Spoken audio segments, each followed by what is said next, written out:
Antes de comenzar esta comunicación, me gustaría dar las gracias a este congreso y a las personas que lo han organizado por la excelente acogida que nos han brindado. Nuestra contribución en este congreso parte de la tesis que estoy redactando en torno a Giovanna de Austria, 1547-1578, procedente de la Casa de Austria en Viena. Era hija de Fernando I, rey de Romanos, sobrina del emperador Carlos V, que se casó con Francesco de Medici el año 1575 y se convirtió en la primera gran duquesa hasta su muerte en 1578. La figura de esta gran duquesa de Toscana ha pasado bastante desapercibida a lo largo del tiempo, y la percepción que se tiene de la que fue la esposa de Francesco I es algo difusa. Bergson recoge la visión de los historiadores en torno a ella, quienes regularmente la han caricaturizado como una ingenua moralista religiosa de poca importancia o en relatos más condenatorios como una intolerante religiosa derrochadora.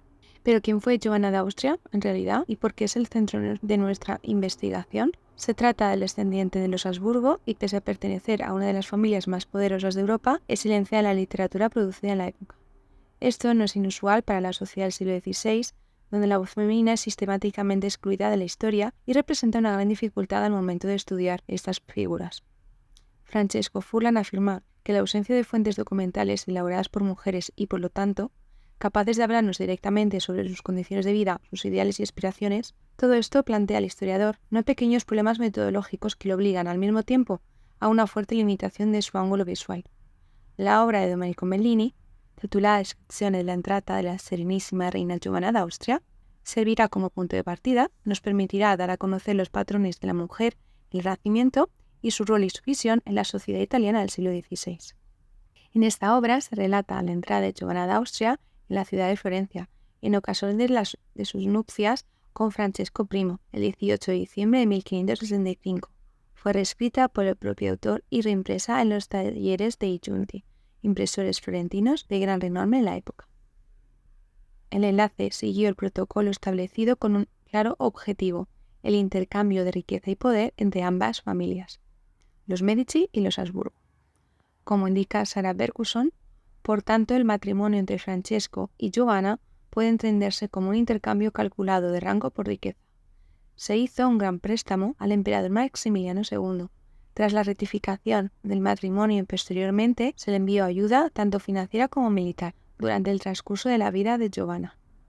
A cambio, a los Medici se les concedió el importante honor social de tener como duquesa a una descendiente legítima de los Habsburgo. Fue su suegro quien pidió la mano de la joven en 1563, después de una selección de pretendientas. De esto se tiene matrimonio en un documento del Archivo de Estado de Florencia. Bellini comienza por describir a la nueva esposa con el breve texto: Serenissima Reina Giovanna d'Austria, figliora dell'imperatore Ferdinando di felice e santa memoria e sorella del presente imperatore Massimiliano, e moglie dell'illustrissimo e eccellentissimo Principe Don Francesco de Medici. Estas son las únicas líneas que le definen y que hacen referencia a la joven. Como se puede observar, la nueva esposa es descrita a través de los ojos del autor, tomando la perspectiva familiar de la época. En la obra aparece como la hermana del emperador Maximiliano y la mujer de Francesco de Medici, basando su descripción en la sociedad a través del linaje de los varones de la familia.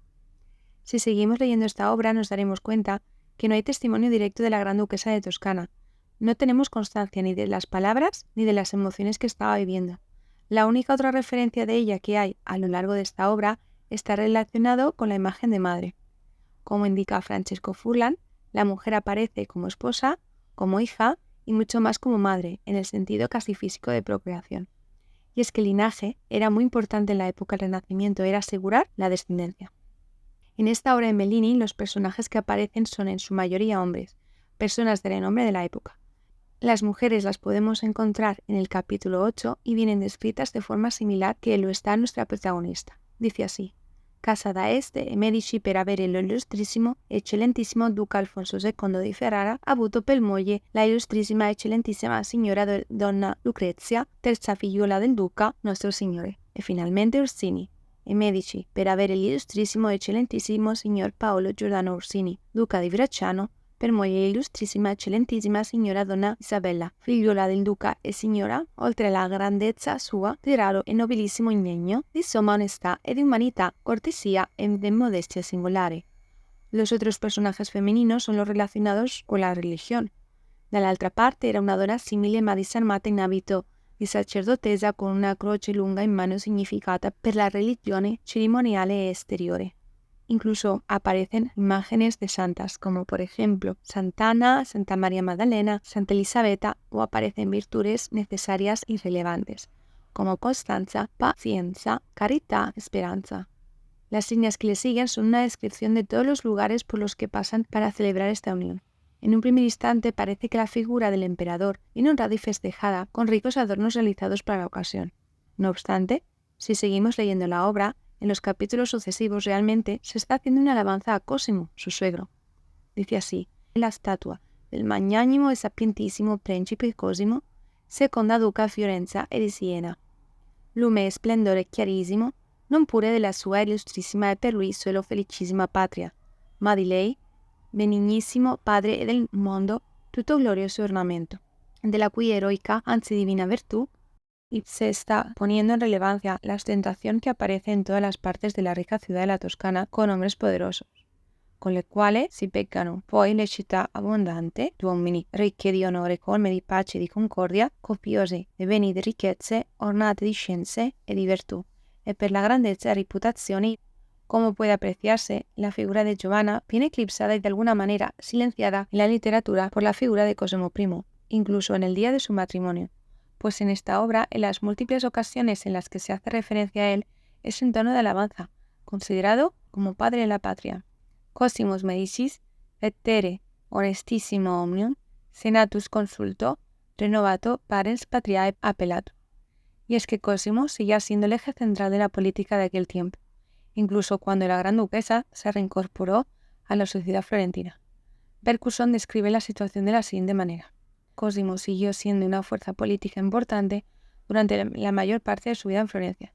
A pesar de haber entregado oficialmente las riendas del gobierno a su hijo en 1565, Giovanna tampoco tuvo ninguna oportunidad de actuar como regente o desempeñar un papel oficial en el gobierno. Según Lucia Ferrante, en torno a la boda se desarrolla una especie de drama, marcado por fases de negociaciones rituales, interpretado por los distintos miembros de los dos linajes, pero no recitado por todos. La novia permanece en silencio o su voz es demasiado débil para llegar a nuestro oído.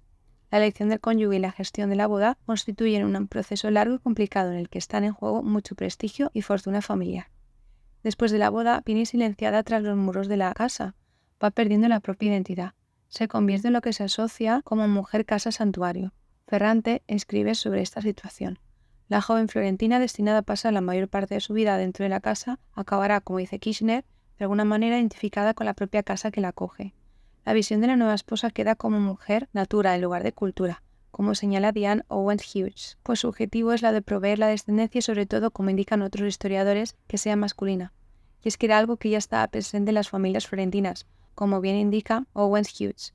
La familia florentina de clases altas fue la creación cultural consciente de su componente masculino, que deliberadamente excluyó de la iniciativa a las mujeres necesarias para su perpetuación biológica y su forma natural. Al no poder Giovanna cumplir este cometido en sus primeros años, entre otras cosas, perdió prestigio después de contraer matrimonio. Por lo tanto, se le oculta a la sociedad y Bergson, ante este hecho, afirma que, sin embargo, a lo largo de su vida, se acumularon importantes complicaciones.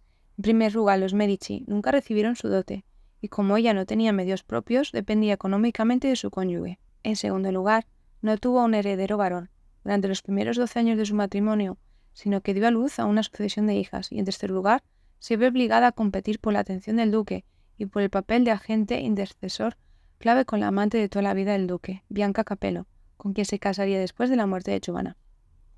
Además de la obra analizada anteriormente, se escribieron varios documentos sobre la vida, que los hemos podido clasificar en bodas, elogios, entrada, parto, bautizos de los hijos y las exequias, y que narran los episodios más importantes de su vida. Todas estas obras fueron narradas desde la perspectiva masculina, por autores de la época como Lottini, Borghini, Strozzi, Capri y Razzi. Sin embargo, podemos citar a Isabella Cerboni, que fue una poeta del periodo de la Contrarreforma. Sus obras estaban dirigidas a los Medici y su corte, y en múltiples ocasiones publicó con Giovanni Mariscotti en Florencia.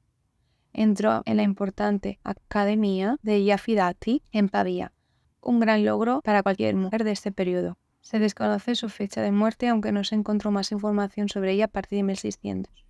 Durante esta investigación se ha podido evidenciar cómo la figura de esta reina de la Toscana ha sido silenciada en la parte literaria y en la biográfica. A pesar de ser una persona perteneciente a una familia poderosa y con ideas propias, su vida ha estado marcada y diseñada según los parámetros de una época y destinada a crear herederos.